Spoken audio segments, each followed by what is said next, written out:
Absolutely. So I would say yes to all of the above. So Peter Audet is one of my favorite people that I met when I was doing research for the book. He's a financial advisor, and he's the kind of guy who goes out of his way to help everyone that he meets. So for years, he would interview job candidates, and he would only be able to hire one and have to turn everybody else down. And he would often give up his entire afternoon just trying to find jobs for the other people that he couldn't hire himself, and really opening up his personal network to do that. A lot of times, this orientation toward helping others sort of got him in trouble. In one particular case, he had a colleague who ended up calling Brad in the book, who essentially was getting out of the business, and he needed somebody to buy his clients quickly. And Peter said, sure, I'll do it. And he basically paid about $10,000 for Brad's clients on the spot just to help him out. And then a couple months later, Peter started losing his clients, and they disappeared. And he discovered that all of those clients that he was losing were former clients of Brad's that he had bought. And he did a little bit of homework and found out that Brad was back in the business, and he was basically taking his clients back and not paying Peter a dime for them. And it cost Peter a ton of money, and he really got, I think, burned by a taker in that situation.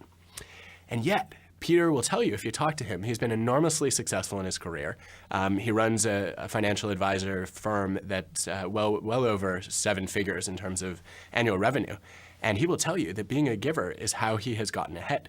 It's how he wins business. It's why people go to him. And I think what happens is oftentimes givers put themselves at risk in the short run.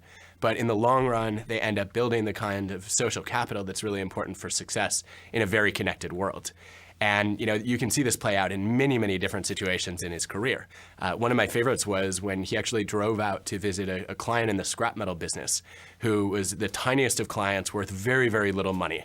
And Peter's colleagues actually said, don't bother, it's a waste of your time.